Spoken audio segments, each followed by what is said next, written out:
Bonjour à tous et bienvenue sur Piston et Savon. Aujourd'hui, on teste un canon à mousse électrique. Piston et Savon.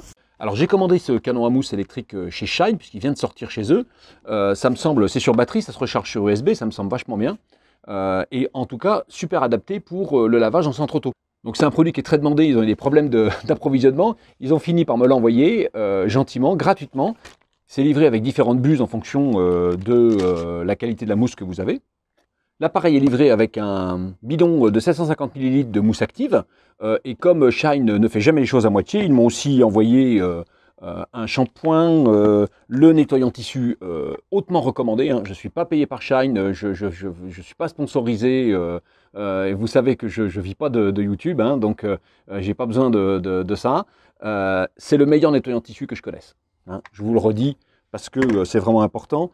Un nettoyant plastique intérieur, un démoustiquant, on va l'utiliser un peu ce matin. Le décontaminant ferreux, c'est nouveau. Moi, je ne suis pas très décontaminant ferreux, on ne l'essaiera pas tout de suite. Il faut vraiment une voiture très sale, ce qui n'est pas ce cas-là.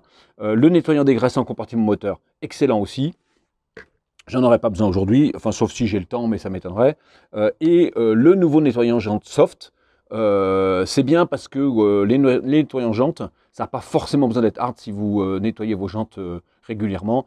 J'ai vu une vidéo de John Cartester là, qui dit qu'il y a beaucoup de produits qui ne servent à rien, dont le nettoyant jantes, si vous nettoyez votre voiture régulièrement. Je suis d'accord avec lui, il y a beaucoup de produits qui peuvent être remplacés par soit rien, soit des produits que vous trouvez chez vous et qui seront moins chers. Il n'y a pas de souci, on en reparlera. Et puis il m'a envoyé un nouveau godet pour faire les dilutions et je les en remercie puisque certains ont critiqué la qualité de mon godet précédemment. Voilà, donc là on va en utiliser un tout neuf pour mettre dans le canon à mousse.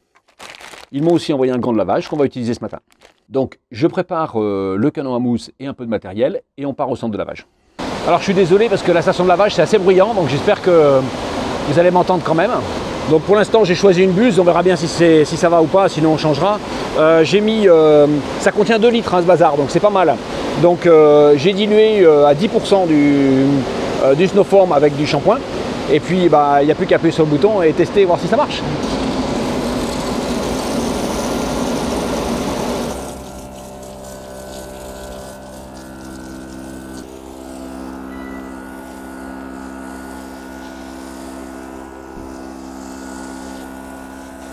Alors la mousse est magnifique, il n'y a rien à dire. Bon, c'est du bon produit derrière, hein.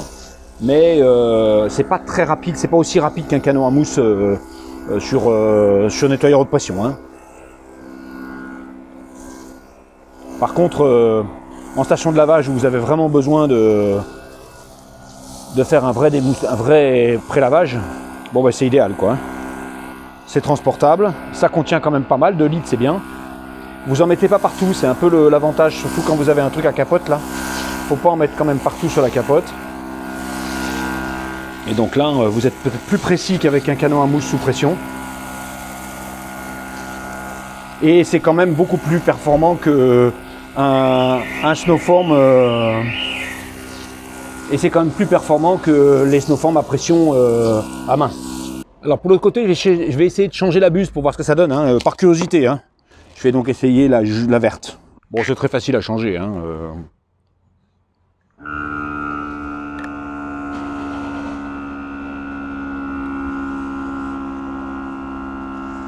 Bon, et ben effectivement, cette buse-là ne correspond pas à ce que j'ai, ça c'est sûr. C'est très bien, ça permet de bien voir que ça va être beaucoup plus adapté à un produit très liquide. Donc ça veut dire que vous pouvez changer de type de produit et que vous allez finir par trouver la buse qui va bien. Voilà, là il y a le bon rythme. Là ça va bien.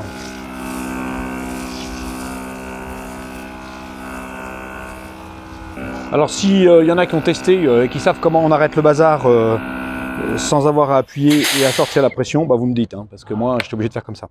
Pour les jantes, je propose juste un coup de brosse.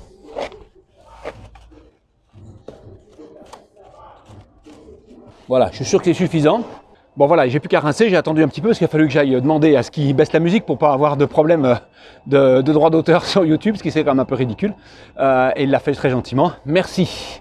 Alors comme vous le voyez, je tiens compte de vos commentaires en lavant par le bas en haut. puisque certains préfèrent ça. Bon, moi je pense que c'est pas indispensable, mais si ça vous fait plaisir, c'est pas très compliqué à faire.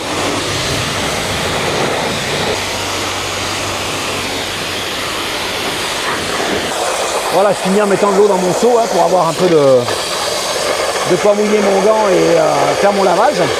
Et on va faire le lavage avec le gant et le stopompe.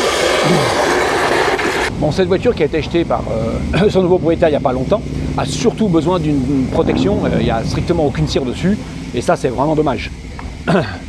Donc on mettra une petite cire, on le fera à la maison, c'est pas la peine d'encombrer la baie et de rester ici dans le bruit pour mettre une cire en spray. Donc maintenant on va passer au lavage. Donc j'ai pris le gant tout neuf de chez Shine que je peux mouiller dans mon seau et sur lequel je vais mettre du shampoing directement depuis le canon à mousse.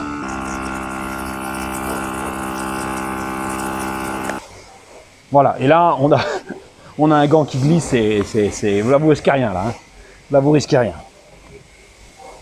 Et là vous avez un bon lavage. Et là de haut en bas, hein, je rappelle, hein, parce que là par contre c'est important à cause des bas de caisse. Alors pour ceux qui connaissent mes vidéos, ils vont dire que j'ai vraiment pas de chance avec les canons à mousse et que j'ai toujours des problèmes. Mais bon, bah moi je fais du vrai, hein. C'est ça la différence peut-être avec d'autres. C'est que moi il n'y a pas de chiquet. C'est du vrai live. Là il faut enlever la pression, voilà.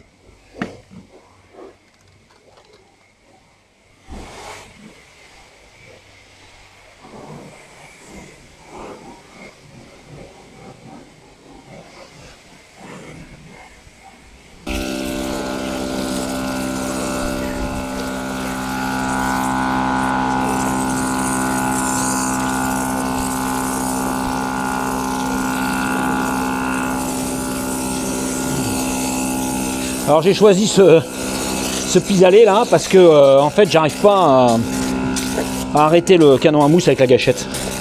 Alors je vais faire un premier tour vite fait pour pas que ça colle et puis je fignolerai après en sachant que passer un petit coup de gant en même temps c'est pas mal. Bon ben je pense que c'est propre. Il n'y a plus qu'à sécher. Oh là là, une voiture pas cirée. Qu'est-ce que ça sèche mal. La série 2 Cabriolet est une très belle voiture, c'est assez agréable à conduire, c'est très confortable. Bon, bah maintenant, il faut qu'elle soit jolie, il faut qu'elle brille et surtout il faut qu'elle soit protégée. Et donc maintenant, on rentre à la maison et on attaque une protection avec une cire correcte, parce que là, ça manque. Alors voilà, on est retourné à la maison, on est à l'ombre, on va pouvoir faire la cire. J'ai une cire de finition protection de chez Shine, je n'ai jamais testé, donc je vais la tester, c'est l'occasion. En sachant que cette voiture ne couche pas très loin de chez moi, je connais le propriétaire, je pourrais toujours la réemprunter pour lui faire un lavage digne de ce nom. On est d'accord que là, on est sur de l'entretien, en station de lavage, parce qu'il n'y a pas moyen de faire autrement actuellement.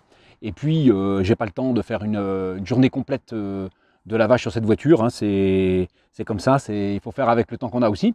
Et je pense que vous aussi, parfois, vous avez besoin de laver votre voiture avant de partir en voyage et vous n'avez pas un temps énorme. Et donc, ça peut vous servir, ce genre de vidéo. Voilà, allez, on attaque la cire de protection et ça permettra de vraiment finir bien la voiture. Il faudra faire les vitres aussi, mais vous savez que j'ai horreur de ça. Et donc, je finis par ça parce que j'aime pas ça. Alors, cette cire, c'est pas un spray. Donc, vous l'appliquez sur un chiffon, après avoir bien mélangé, bien sûr. Et puis, 5 minutes après, vous repassez une microfibre de lustrage. Et donc, c'est une cire, j'allais dire comme une cire en pâte. En tout cas, le principe est le même. Hein. C'est une cire que vous déposez largement. Pas hésiter. Moi, j'en mets un peu sur les vitres aussi, parce que ça fait pas de mal. Donc, ça veut dire qu'il faut bien imprégner votre chiffon, mais qu'il faut rester quand même assez light sur les quantités. Hein. C'est pas la peine d'en mettre de trop, parce qu'après, ça va être plus difficile à buffer. Alors, un tampon, ça serait peut-être pas mal. Mais comme tout le monde n'a pas ça, j'ai dit bah tiens, je vais essayer avec un chiffon. Le tampon, ça va être plus long aussi, hein. Donc moi j'essaye de faire quelque chose de rapide et d'efficace, hein. C'est le principe de cette vidéo de ce matin. Parce que comme je vous l'ai dit, aujourd'hui j'ai pas beaucoup de temps. Alors vous voyez, ça se passe assez facilement. Même si je vous dis au tampon, ce serait peut-être mieux, mais bon, c'est pas grave, hein. Il faut essayer de trouver des méthodes qui soient très simples pour que chacun puisse l'utiliser chez soi sans complexer sur le fait qu'il y a des grands spécialistes qui vous diront qu'il faut faire comme ci ou comme ça. Vous savez que ce n'est pas mon style, même si j'accueille vos commentaires sur le sujet avec beaucoup de respect et que j'essaie d'en tenir compte dans mes vidéos pour donner des meilleurs conseils, tout en restant simple à mettre en œuvre.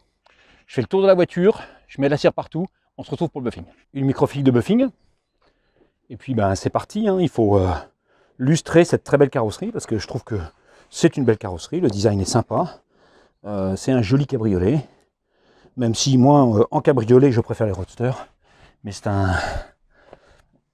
c'est un côté pas pratique qui en fait un jouet de week-end et rien d'autre. Alors si vous avez un peu de mal à buffer parce que vous en avez trop mis à un endroit, vous mettez un petit sheet d'eau claire sur votre microfibre et ça va tout seul. Quitte à la retourner pour faire un coup bien sec derrière, et là ça enlève toutes les traces, c'est impeccable.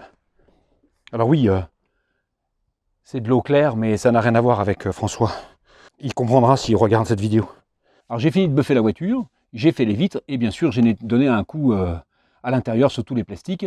Donc j'ai utilisé à l'intérieur le nettoyant plastique Shine que je trouve très bien, très bien. On en reparlera sûrement sur la chaîne parce que c'est un bon produit, c'était juste un test pour voir. Donc il me reste à remercier Bernard pour la confiance qu'il m'accorde en me prêtant sa voiture. Je vous remercie d'avoir suivi cet épisode de Piston et Savon et je vous dis à bientôt pour une nouvelle vidéo.